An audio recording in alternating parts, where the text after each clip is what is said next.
శుక్లాంబరధరం విష్ణుం శశివర్ణం చతుర్భుజం ప్రసన్నవదనం ధ్యాయేత్ సర్వవిఘ్నోపశాంతయే. శరజ్యోత్స్నా శుద్ధాం శశియుతజటాజూటమకుటాం వరత్రాసత్రానస్ఫటికఘటికా పుస్తకకరాం సకృన్నత్వా నత్వా కథమివ సతాం సన్నిధదతే మధుక్షీరద్రాక్ష మధురమధురీనాః ఫణితయః. గురుబ్రహ్మ గురుర్విష్ణు గురుదేవో మహేశ్వరః గురు సాక్షాత్ పరబ్రహ్మ తస్మై శ్రీ గురవే నమః. వ్యాసాయ విష్ణురూపాయ వ్యాసరూపాయ విష్ణవే నమో వై బ్రహ్మణదే వాసిష్ఠాయ నమో నమః. శాంతాకారం భుజగశయనం పద్మనాభం సురేశం విశ్వాధారం గగనసదృశం మేఘవర్ణం శుభాంగం లక్ష్మీకాంతం కమలనయనం యోగిహృద్యానగమ్యం వందే విష్ణు భవభయహరం సర్వలోకైకనాథం. హరి ఓం తత్సతు. విష్ణు సహస్రనామాల్లో 20వ శ్లోకాన్ని ఈరోజు మనం చెప్పుకుందాం. మహేశ్వాసో మహీభర్త శ్రీనివాసశతాంగతి అనిరుద్ధసురానందో గోవిందో గోవిదాంపతి అని.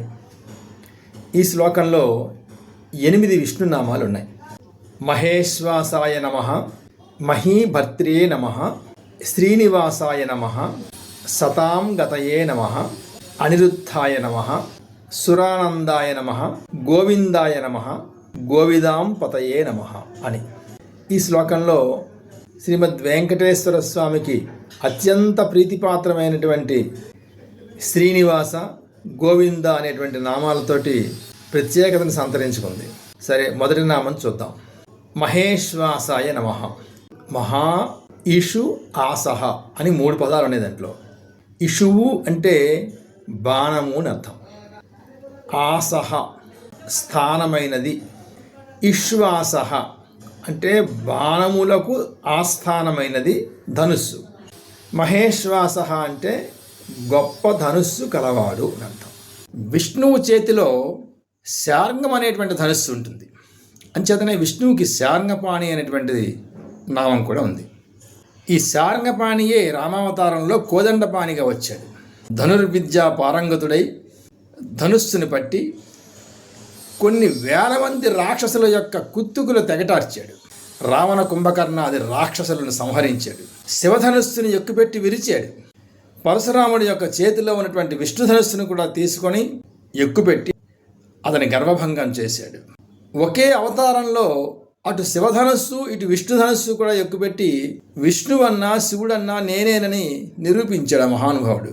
గోపరాజు గారు యుద్ధంలో రామచంద్రమూర్తి యొక్క రూపాన్ని వర్ణన చేస్తూ అంటారు, భండన భీముడార్తజన బాంధవుడు ఉజ్వల బాణతూన కోదండ కళా ప్రచండ భుజతాండవ కీర్తికి రమమూర్తికి రెండవ సాటి దైవమిక లేడనుచున్ గడగట్టి భేరి కాడాండ డడాండ డాండ నినదమ్ముల జాండము నింద మత్త వేదండము నెక్కి చాటదను దాశరథి కరుణాపయోనిధి అంటారు. యుద్ధం చేస్తున్నప్పుడు ఆయన యొక్క భుజాలు 2 కూడా తాండవం చేస్తున్నట్టుగా ఉన్నాయంటారు. అక్షయ బాణ తూనీరంలోంచి బాణాన్ని ఎప్పుడు తీస్తున్నాడో, ఎప్పుడు వింటికి సంధిస్తున్నాడో తెలియనంత వేగంతో ఒక పెద్ద మహాప్రవాహంగా శత్రువు పైన ఆ బాణ ప్రయోగం చేసేవాడట. అంతటి మహావీరుడైన ధనుస్సు పట్టుకుంటే శత్రువు ఎవడైనా సరే ఓడిపోవలసిందే. అలాంటి ధనుర్విద్యా పారంగతుడైనటువంటి విష్ణువుని మనం మహేశ్వాస అనేటువంటి నామంతో కీర్తిస్తాం. ఇక తరువాతి నామం మహీభర్త అని. భర్త అంటే భృ ధారణ పోషణయో అనేటువంటి ధాతువు నుండి వచ్చింది. భర్త అంటే భరతి ఇది భర్త, భరించువాడు పోషించువాడు అని అర్థం.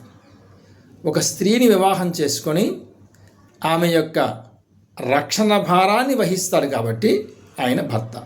అలాగే మహీభర్త భూదేవికి ఆయన భర్తృస్థానంలో ఉంటాడు. ఎంచేతనంటే ఒకనాడు హిరణ్యాక్షుడు ఈ భూమిని సముద్రంలో పడేసినప్పుడు విష్ణువే వరాహావతారంలో వచ్చి తన కోరలతో ఈ భూమిని పైకెత్తి రక్షించాడు.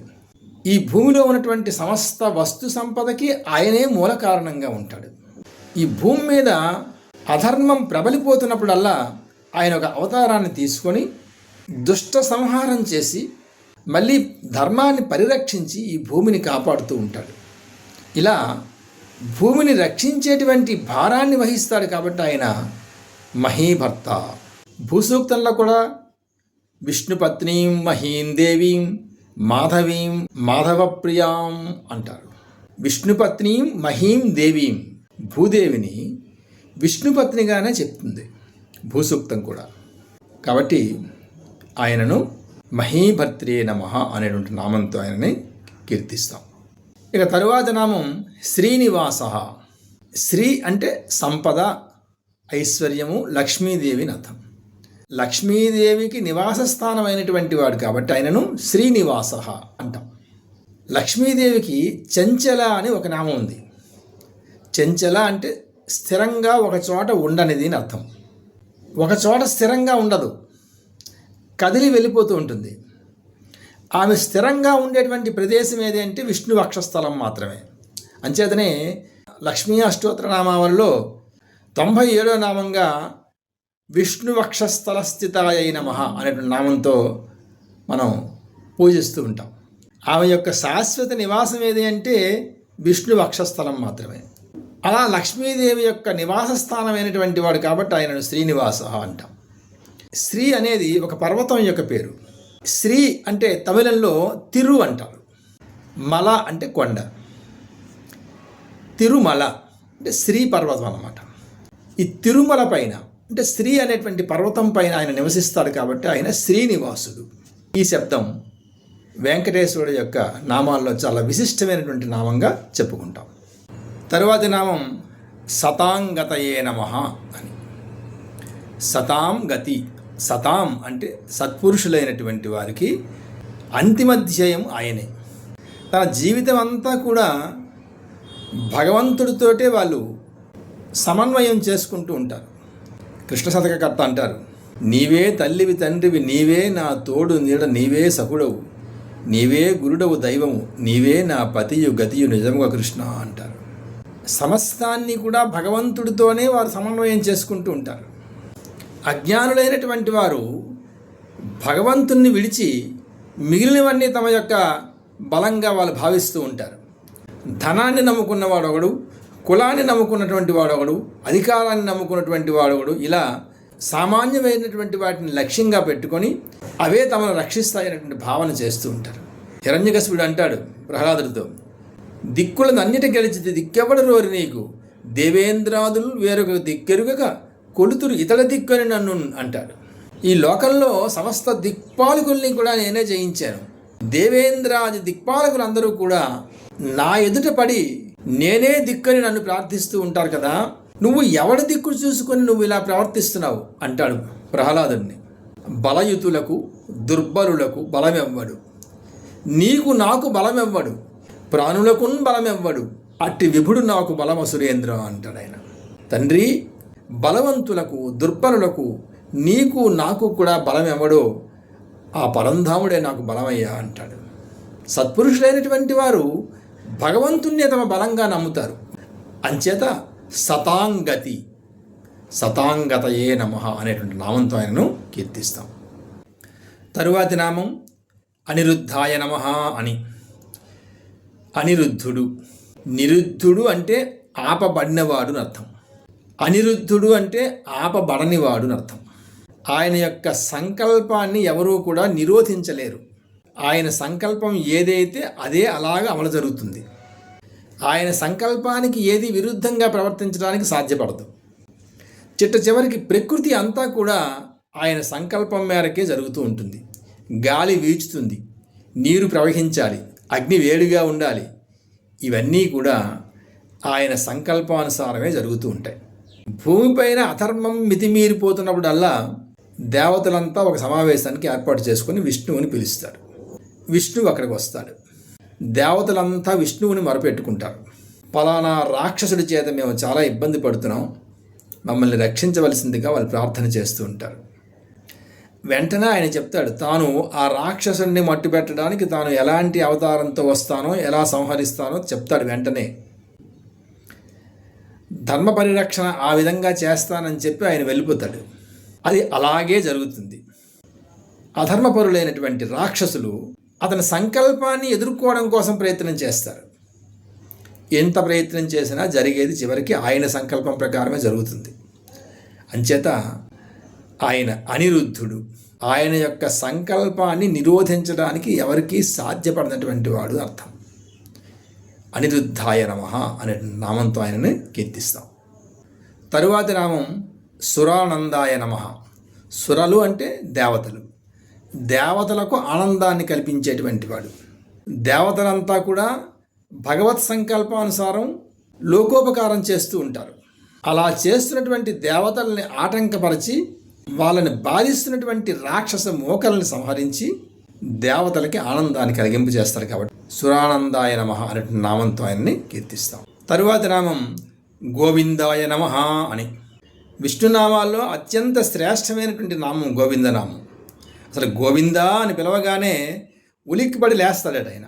ఎంచేతనంటే ఆ పిలుపు ఆయనకి అంత ఆనందాన్ని కలిగింపు చేస్తుంది. అంచేతనే భక్తులు గోవిందనామస్మరణ చేస్తూ ఉంటారు. గో అనే శబ్దానికి అనేక అర్థాలు ఉన్నాయి. గో అంటే గోవులు, వేదమంత్రాలు, ఇంద్రియాలు, కాంతి కిరణాలు అనేటువంటి అర్థాలు గో శబ్దానికి అనేకం ఉన్నాయి.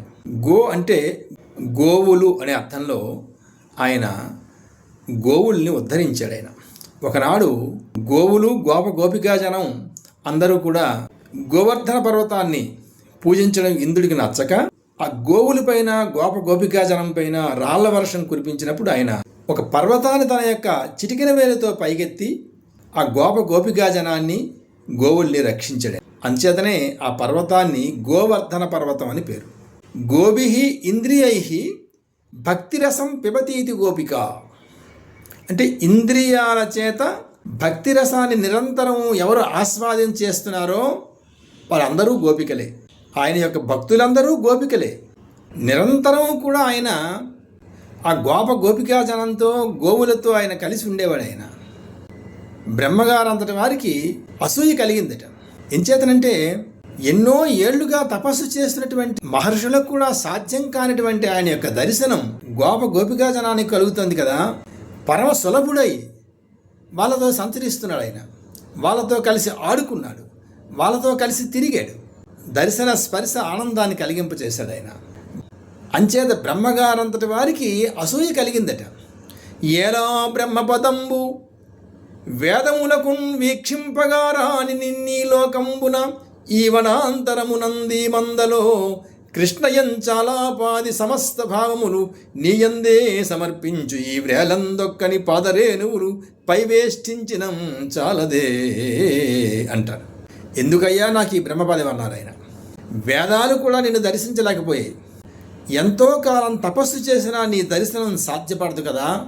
అలాంటి నీ దర్శన స్పర్శ సుఖాన్ని వీరందరికీ కలిగింపు చేస్తున్నావు. నాకు ఈ బ్రహ్మపదం ఎందుకయ్యా? ఈ గోపాలకుల్లో ఒక్కడి యొక్క పాదరేణువుని నా శిరస్సుపై ధరించినా నాకు చాలు అన్నాడు ఆయన. అంత భక్త సులభుడై గోవులతో, గోపాలకులతో, గోపికలతో ఆయన ఆడుకున్నాడు ఆయన.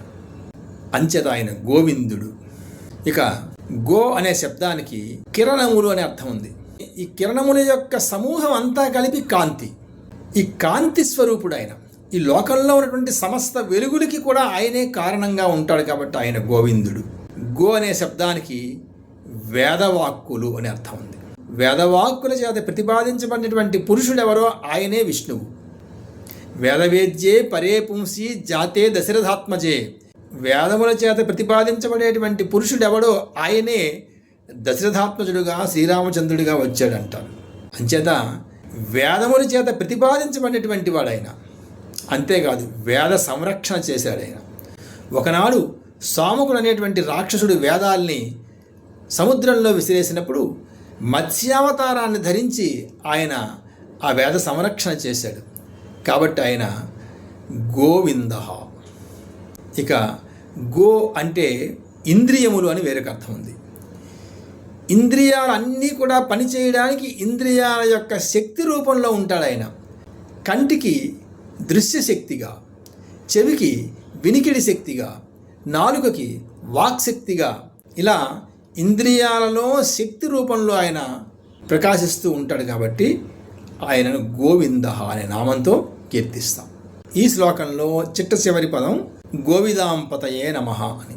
గోవిదులు అంటే గో అంటే వేదములు అని చెప్పుకున్నాం. గోవిదులు అంటే వేదములను తెలిసినటువంటి వారు, వేదవిధులైనటువంటి ధర్మపరులైనటువంటి ఋషులందరూ కూడా భగవంతుణ్ణే చేరుకోవాలని ప్రయత్నం చేస్తూ ఉంటారు. అదిగో అలాంటి మోక్షగాములైనటువంటి భక్తులందరినీ కూడా రక్షించేటువంటి వాడు కాబట్టి ఆయన గోవిదాంపతయే నమః అని ఆయనను మనం కీర్తిస్తాం. మహేశ్వాసో మహీభర్త శ్రీనివాస సతాంగతి అనిరుద్ధస్వరానందో గోవిందో గోవిదాంపతి అని 8 విష్ణునామాలతో ఈ శ్లోకాన్ని పూర్తి చేసుకున్నాం. 21వ శ్లోకంతో మళ్ళీ మనం కలుద్దాం. సర్వం శ్రీ మాతృచరణారవిందార్పణమస్తు. స్వస్తి.